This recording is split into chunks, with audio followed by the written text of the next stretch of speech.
জামাতে ইসলামী গত ১.৫ বছর তারা কিন্তু ক্ষমতার একেবারে সব সুবিধা গ্রহণ করেছে। আজকের দিনের মতো এরকম একটা সুন্দর সংসদ, একটা গণতন্ত্রের নবযাত্রা, এইখানে যে শুরুটা হলো, এই শুরুর মধ্যে তারা সেই ৭১-এর মতো কলঙ্ক লেপন করে দিয়েছে। আমি মনে করি আজকের দিনে এই ঘটনা কোনো অবস্থাতে উচিত হয়নি।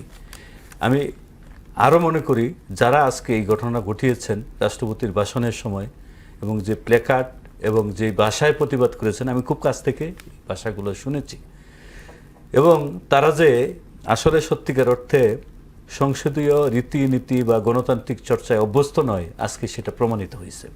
আমি একটা দলকে খুব খারাপ ভাষায় বলবো না, তারা একটা রাজনৈতিক দল, কিন্তু তাদের ইতিহাস কিন্তু খারাপ।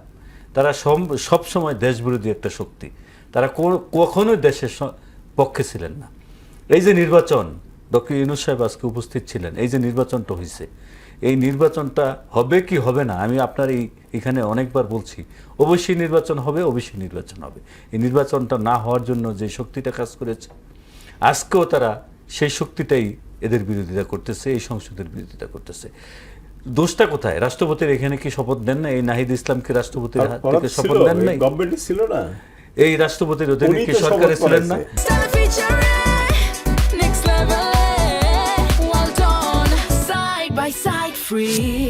রাষ্ট্রীয়ভাবে সচিব, আমলার থেকে শুরু করে এবং তাদের সমর্থক উপদেষ্টা ছিলেন, আপনার এই ৩-৪ জন উপদেষ্টা ছিলেন জামাতে ইসলামের সমর্থক।